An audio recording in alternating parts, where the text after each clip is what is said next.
It's 10 minutes gone past 4 p.m. Conversation continues. Many thanks for staying tuned. Discussion continues at about this time, and we're looking to some development taking place in Plateau State. Here's the story. Cut to the Vanguard.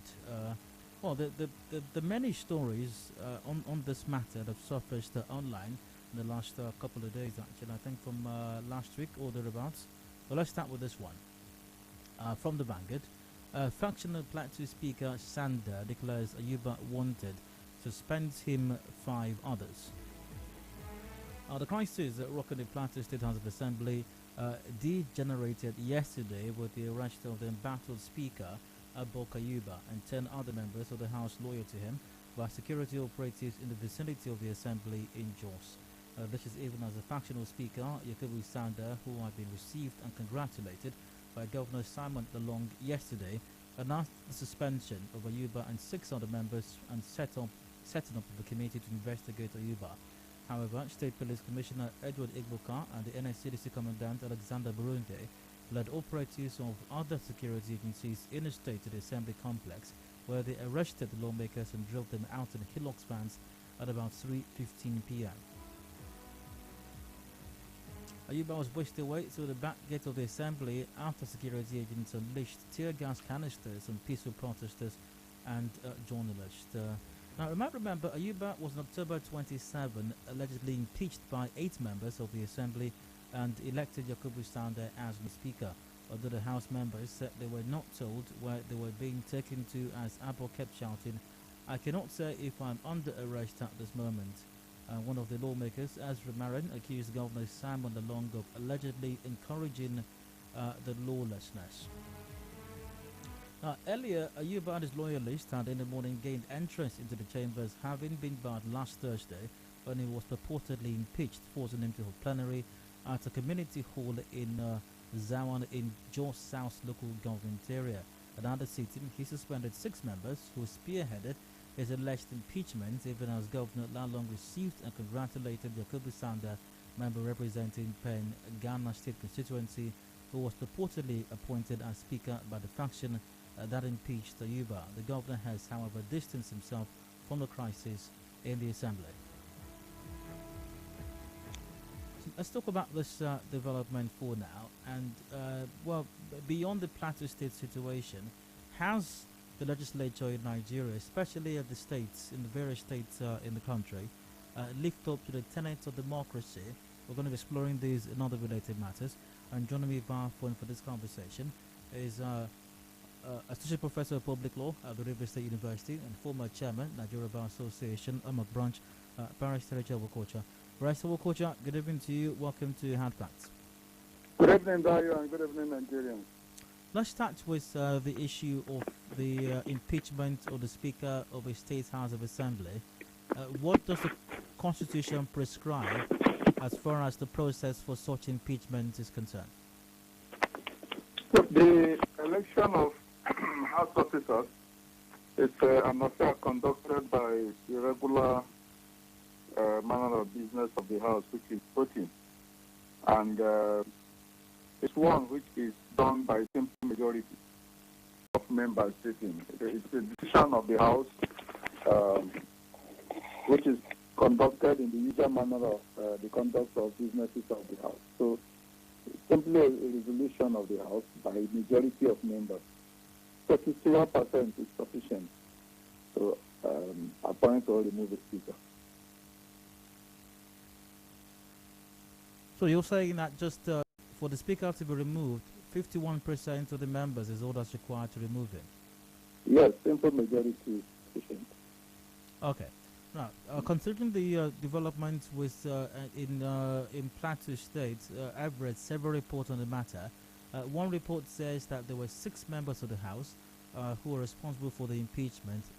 Another report said 8 members were present at the impeachment, even though the now Speaker, the new, well, reportedly, the newly appointed Speaker insists that they had 16 persons sign the petition against the allegedly now removed Speaker, but there are 24 members in the Plateau State House of Assembly, Assuming, but not conceding, that 16 persons signed this petition against the now embattled speaker, whether there were 6 who took part in the process or 8 that took part in the process, as some of the reports say, let's go with the 8 figure because that's the maximum I've come across. Would 8 members be enough to have impeached the now embattled speaker? Certainly not. Even if 90% of them signed the petition, the speaker should be removed. The consideration of the petition on the floor of the House must be approved by 51% of members, at least 51% of members of the House, not members sitting, but members of the House, going by judicial decision in plethora of cases on what the Constitution means by members in these businesses is members of the House. So a 24%, a 24-member House will require to have at least certain people vote in favor of removal of the speaker before the speaker can stand removed. So 8 people, even if it's 10 people, it will not be enough. Even 12 will be 50%, and that will not be majority decision. So a minimum of 13 persons is required for such a business to be carried out in a House that's like the State House of Assembly where they have 24 members. What do you make of what's playing out here? Because, and it's not just in Plateau, we've had very similar events or occurrences of this nature transpire over the years in the country, where, reportedly members or speakers of state houses of assembly are removed unceremoniously under very questionable processes, as happened in this case. Now, first, we hear that these members who allegedly impeached the speaker convened at the assembly complex at about 5:30 a.m. Definitely way earlier than most of them will probably have even woken up, let alone converge at the assembly complex to carry out any activities for the day. And then once again, some reports say 6 members, others say 8 members took part in this reported impeachment. Some anomalies basically, and also even the confusion as to how many members precisely took part in this process. Were they 6? Were they 8? Were they more? What do you make of all of this conflicting and confusing and disturbing reports from this incident? What I make of it is that we have not as a nation learned anything at all.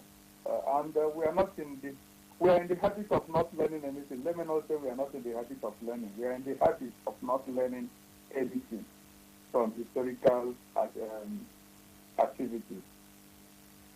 The courts have confronted this issue over and over again and made the position of the law clear.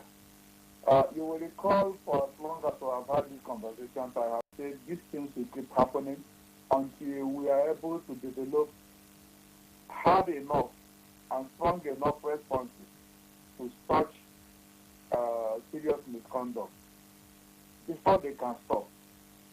I have always recommended that we should have a minimum of a 10 years ban to anybody who partakes in such rape of the Constitution. And that if we have that, not many politicians will be willing to be in the cooler for 10 years. And you will have a change, and these activities will not go on. But repeatedly they go on, and they happen for free. They go on and they do what they want to do, and if they are backed by the executive, they carry on and say that is the position, and as you had in River State some years ago. And so it will remain like that and remain successful. The party will have no option than to go to court because it will be effectively stopped from going there by security operatives. They will have no option than to go to court and pursue the matter all the way to Supreme Court, at what time the tenure has elapsed. And they will have succeeded in illegally truncating the activities of the House. We need to put a stop to this irresponsibility. We need to make it expensive. That is the only way the law moderates and regulates societies everywhere in the world. There should be a high price for a wrong conduct that is adjudged wrong by the society. And that is the only way to keep people from taking liberties with it. Otherwise, this will continue to happen. So what I make of it is that, as usual, we have learned nothing and we are continuing to learn nothing, and this will continue until we do something about it. We still haven't done anything about it. Now, taking it from what you just said, I'd like to quote the Sanda, who is said to be Yakubu Sanda, who is said to be the speaker now, the newly appointed speaker, and I'm quoting him right now. Quote, he said, quote, "We are about 13 in number. The number that signed the impeachment is 16." Now, he said the number that signed the impeachment is 16, but you said it's not about who signed what. It's about the number of persons who are on the floor of the They House. take the decision. Exact when the impeachment reportedly take place. Now, to Yes. that he said we are about certain in number. I mean, in other words, even he appears to not be certain as to how many persons were present when the impeachment took. I mean, there must have been a definite number of persons that were In present, fact, a confirmed number of persons that were present when the impeachment allegedly took place. Now, I think his statement makes the situation clear that they were not up to the required number. If it is about, which means that there is no certainty, it is not that, it is plus minus, or he thinks it is up to, it means it is not that number. He would have said we are certain in number. So we are about certain in number means that they were not up to certain in number. The number certain is not certain, and certain is what is required to carry out the business. So they were not up to the number required by law. then you said that just a while you said when these anomalies take place, you have security operatives will swing into action. They will prevent persons from getting access. In some cases, other extreme measures are even taken, and then the aggrieved parties would have to go to court. This may last for a very prolonged period, sometimes even to the end of the tenure of the administration. Now, Exactly. what is the role of the security agents in cases like this? Because they're supposed to implement the law. So, does it mean that uh, two persons can go to a state house of assembly of 36 members, impeach somebody, and then next thing, once you just, as long as it's almost something like the proverbial case of who reports to the police first. So somebody rushes to the police and says, "Oh, we have impeached somebody." Then all of a sudden, the police just, uh, spring into the situation, bar the so-called impeached person, and then the guys who claim to have impeached can carry on with business, however, would they deem fit. What do you make of that? A start development.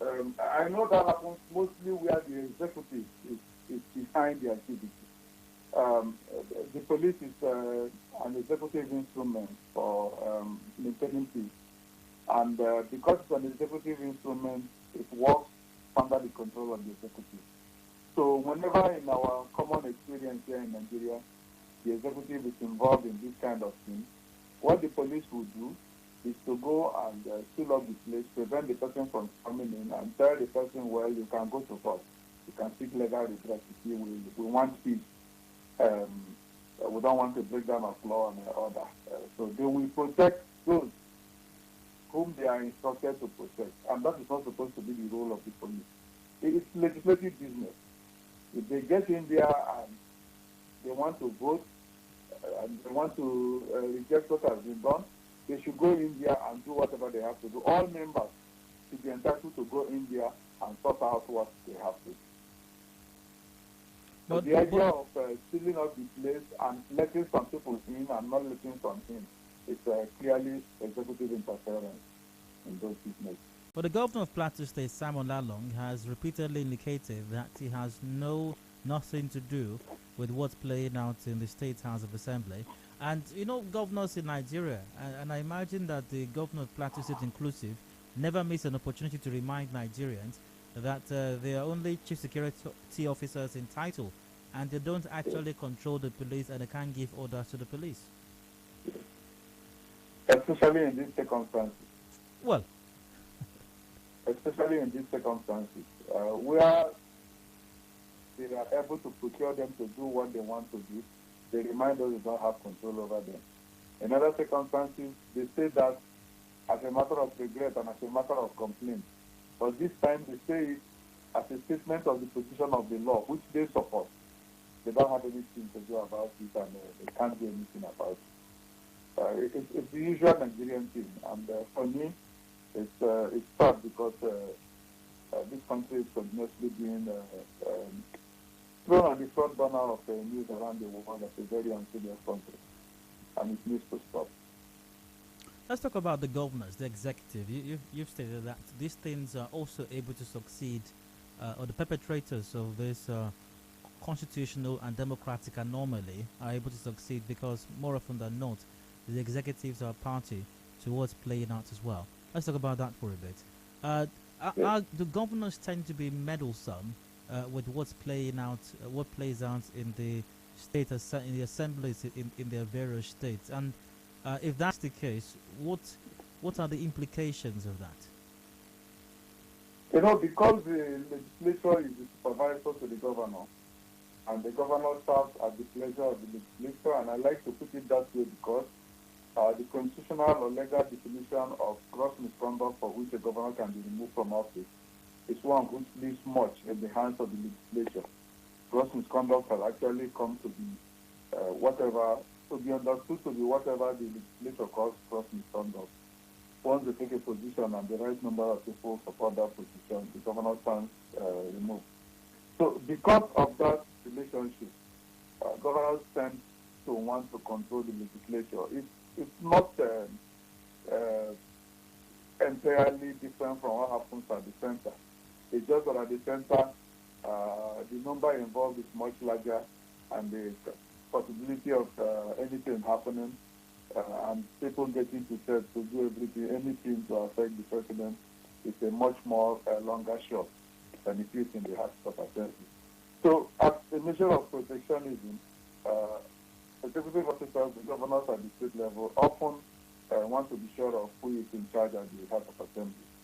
If they don't run together as a team, they bring him in support, by supporting him from behind, by lobbying for him to be the speaker.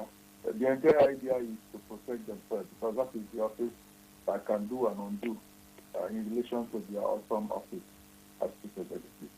I think that is what has driven the unholy relationship and sometimes interference of executive officers with legislative officers in Nigeria, especially at the state level of government, where it is easier to get something done. There is a widespread perception in the country that members of state houses of assembly are merely nothing but errand boys to state governors, or at best an appendage or an extension of the governor's pen, if you will.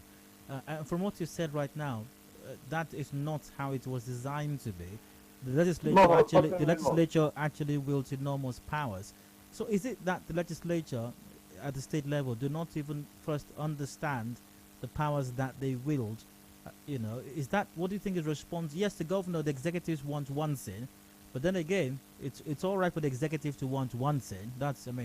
He's got a mind of his own. He can think what he wants to think, or determine what he wants.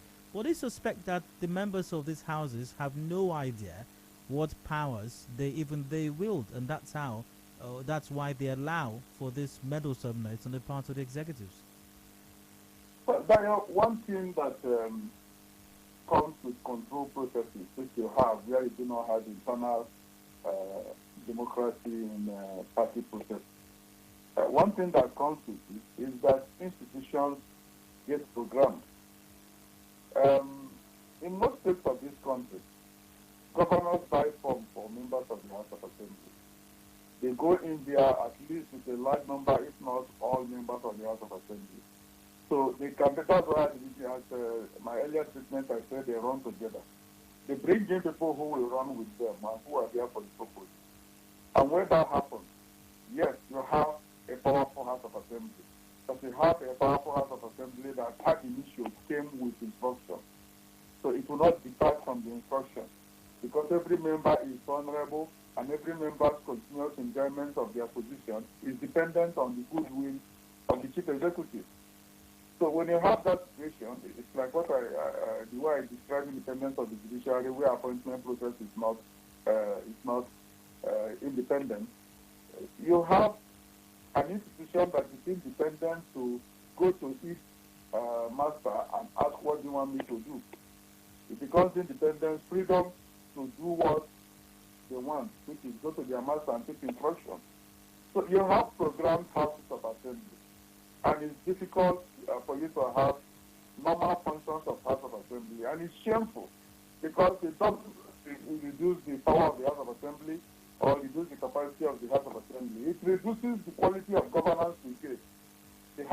Assembly is supposed to be coming up with laudable policies and ideas for the executive to implement. But when you have a programmed house, they just sit here and pass the executive bills. And they can really not stop anything, and they cannot get the executive to change anything. They just pass executive bills.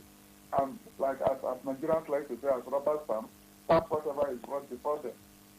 It affects the quality of governance we have, and it's part of the reasons why we are the way we are. It is hard facts 913 Nigeria Input Her Input Harvard. We're discussing the situation in Plateau State where the Speaker of the House has allegedly been impeached by some members of the Assembly. Barrister Wokocha has joined me for the conversation. Commercial break now. We'll return shortly. Discussions continue. We'll have to get your take on the matter as well. Please stay tuned. Hard facts returns shortly.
Our freedom depends on our proactive responsibilities. Let's talk, act, and be about development.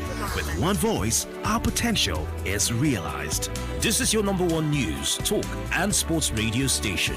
92.3 Nigeria Info. I am listening.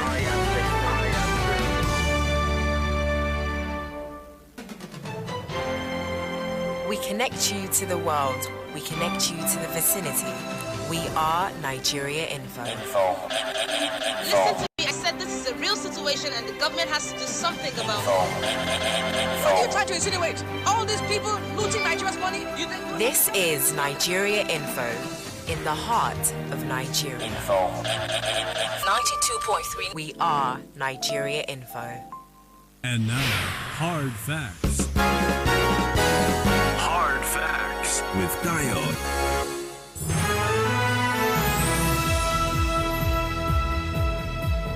Welcome back to Hard Fact 90.3 Nigeria Info here in Port Harcourt and our discussions continue. Many thanks for staying tuned. Once again joined by Barrister Ritchard Wokocha. He's joined me via phone. Barrister Wokocha, you're welcome once again. Barrister Wokocha, hello, you're welcome once again. Thank you, Dio. Thank you. And at the moment we're discussing the situation in Plateau State where reportedly or allegedly the Speaker of the Plateau State House of Assembly has been impeached. Some reports say by 6 persons out of 24, others say 8 out of 24. Reportedly, there are 24 members of the Plateau State House of Assembly. Barrister Wokocha stated that constitutionally, a simple majority, that's 51% in this case, 13 people, not 12 but 13 persons, are expected to be part of the impeachment process. The reported or the alleged new speaker indicates that it's got 16 persons in this camp who signed some impeachment document, which Barrister Wokocha has also made it clear. It's not about the number of persons who signed the document, but rather it's about the number of persons who took part in the process actively and physically on the floor of the House when the impeachment process took place. And the Constitution states that they have to be at least 13 in number that agreed to carry out this impeachment on the floor of the House. Barrister Wokocha, besides these 13 people, at least in this case, since there are 24 members of the House who are required to take part in the process, is that all there is to it? In other words, today is Tuesday. So can they just wake up Wednesday morning, no full notice, go into the State House of Assembly, and then reportedly carry out an impeachment process, and the Speaker of the House of Assembly stands impeached? Is that how it works? Even if they got the exact numbers needed? Once the House is in session and an appropriate notice is given, raising a complaint against the Speaker and calling for his removal, if the appropriate number, which is about 51% of members of the House on record, agrees, it's a simple resolution for them. In the case of the House of Assembly or in the case of the Legislative Chamber, it's a simple resolution of members of the House. So it's as effective as any law that they pass by majority of members. Now, you also mentioned so any day it happens, it's effective. You mentioned a while ago as well that what we've seen transpire over the years is that this happens. Security operatives bar the person who may have been wrongly removed from office and his supporters. Those who have hijacked the assembly are allowed to continue running the system, usually with the support of the executive anyways, usually.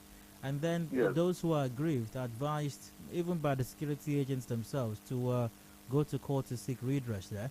More often don't these matters go on for forever till the matter of Parliament, till the tenure elapses. Now, doesn't that suggest that even the judiciary might be complicit here as well? Because, I mean, if 6 or 8 persons, I mean, the fact of the matter are the fact of the matter. The fact of the matter will very likely not change.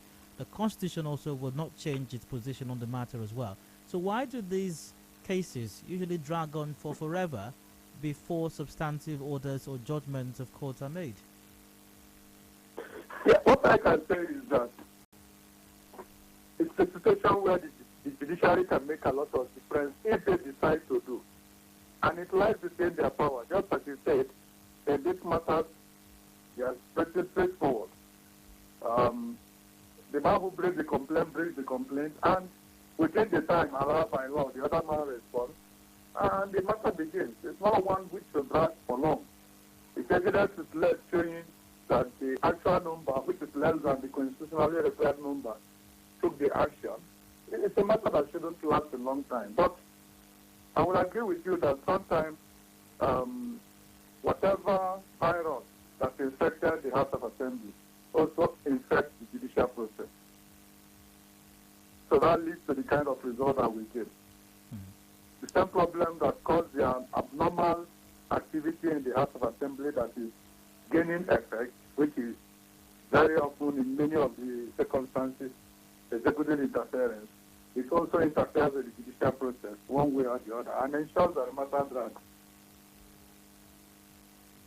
All right, let's get your take right now on the matter at hand. Join the conversation. The lines are officially open: 0817-963-0002, 0817-963-0003, or 0007. We are live on Facebook.com/Nigeria Info PH. WhatsApp on 0809 0306416. Keep it brief and straight to the point, of course. And want to call us out to turn down the volume of your radio set as well. And via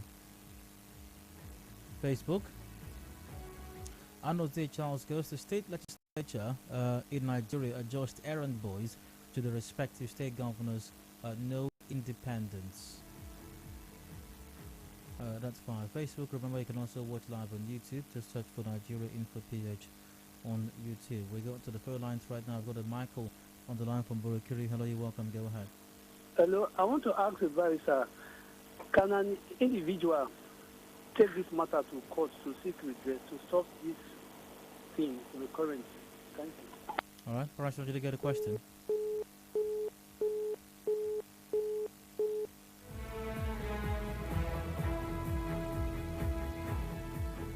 Lost connection with my guest. Apologies, we'll need to reconnect. The conversation will continue shortly. Please stay with us.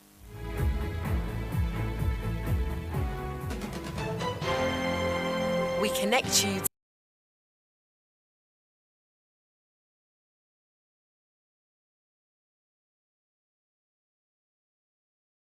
something about what are you trying to insinuate? All these people looting Nigeria's money? You think This is Nigeria Info, in the heart of Nigeria. 92.3. We are Nigeria Info.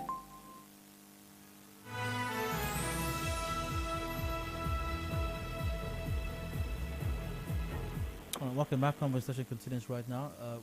Reconnected with my guest, Barrister Wokocha. So the caller, or the last caller, was asking a question, or he asked a question, and he's trying to find out: can an individual, I presume, who's not a member of the House of Assembly, take this matter to court to seek redress? I think our jurisprudence has developed sufficiently to whittle down the usual hurdle of locus standi. I believe that I might, as a citizen and as a voter who voted and a constituent of one of the constituencies of the House of Assembly, I believe that I might be able to take out an action. So a citizen might be able to take out such action, and because the House of Assembly does not just belong to them, it's House of Assembly of the state. And so a voter and a constituent might be able to do so. But it's usually more effective when those who are directly involved handle it. However, where the Constitution is breached, I have no doubt that even a citizen will be able to raise that issue and it will receive attention from the court.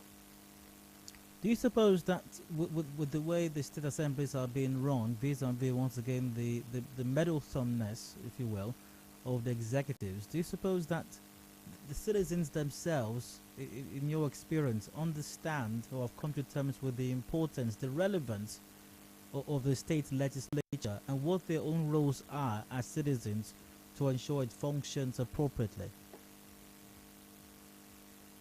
Citizens, I think they would have come to terms with the fact that there is little they can do as citizens as far as their role is concerned. If if you look at it technically, there is really very little they can do because of the character of interference that happens with our electoral system. What the citizen has to do is to determine who goes. But if they present to you two bad eggs, you have to choose between two bad eggs, which bad eggs should go in. Now, if we had internal democratic process observed by our party, the most popular candidates in the party will emerge as flag bearers of the party in each election. And so, by extension, more reasonable people in the party who have the capacity and are trusted by party members to be able to do the work will be able to compete and get the ticket. But as it is now, tickets either get to you as a blessing from the executive at the state level, or the candidate running at the state level, or party leaders at the state, or at the center. So you are either having government house, state government house blessing, or you have an Abuja blessing for you to be able to get the flag of the party to represent the party. So in that circumstance, what the people can do becomes very limited because they can only vote to determine which of persons imposed on them that will have to sit on the seat in the House of Assembly. So that is where the internal democratic process is key for our political party. Recently, you recall the National Assembly or the Senate talked about internal processes being observed, that direct rabbis being adopted as party congresses. If that happens, then you will begin to see a change in the quality of minds that will go to the House of Assembly.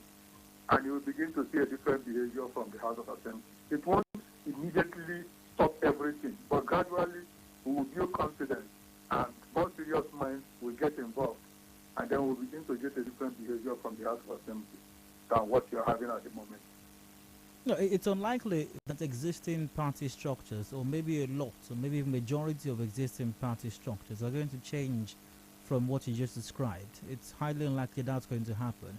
But haven't we had instances where some maybe not so big or not so popular parties, maybe parties without what we describe as structure, without parties that don't have what we call structure, or are not, as we also say, on ground, some of the other similarly bigger parties, even when they present individuals that have some credibility as well, the electorate are prone to not looking in their direction, claiming once again that they don't have structure or that they are not on ground, whatever that means. Well, that's for now, because they have a process that is controlled. So the electorate looks at what is possible and what is not possible. You'll find that every election is usually between two big parties, or at the most three. If it's in Anambra State, you will talk about APC and PDP. In all the other states, you will likely have just PDP and APC battling it out in those states. The others on the ballot, yes, but they are not seriously there. And so because they have a control process in which citizens don't have confidence, party members go by what leadership says.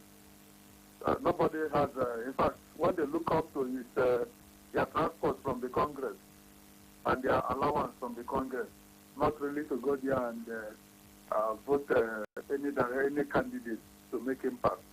Sometime in the past of our fairly long history, and I don't agree that our history is too short as a nation, we have had situations where independent candidates won elections. It shouldn't be impossible if we put the right laws in place. We will be able to recreate the culture under which that happened in this country. So you can bring your money back candidate, and the popular candidate is brought by an insignificant party, or he runs as an independent candidate. There is a difference between party members and the electorate. The people will vote the popular candidate. So what we need is laws that will get us into the right mood to create opportunity for the people to be able to express themselves. The people are now operating presently in a controlled environment, and they can do little or nothing in that circumstance. That's why you keep having a repeat of situations and scenarios in every election. Why, what's up? Soknu, who goes, my anger with our system is the overbearing influence of the executive over the other arms of government. in every direction you move, you tend to see such. I'm looking overwhelmed. I don't know if we can ever come out of this. Good evening. So great to have him as well. On that note, we wrap up the conversation. Thanks for joining in, especially thanks to my guest, Barrister Ritchard Wokocha, Associate Professor of Public Law at the River State University. Barrister Wokocha, many thanks for your time. Great pleasure, Dayo. Got a commercial break coming up right now. Top of the hour, we got the news update as well. And afterwards, discussions continue. The police in River State have cracked down on a syndicate that specializes in adulterated drinks.